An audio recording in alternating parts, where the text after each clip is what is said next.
Teacher Ruel Lecho. China at saka Spain. Mr. Japan, sir. Yeah. Good morning. Here's your question. If you could be famous, in what way would you choose? Again, if you could be famous, in what way would you choose?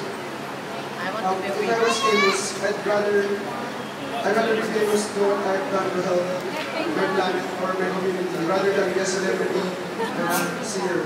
Because even if I was a celebrity, that means I'm just famous because of my acting and not for what I've done as a person. I want to help.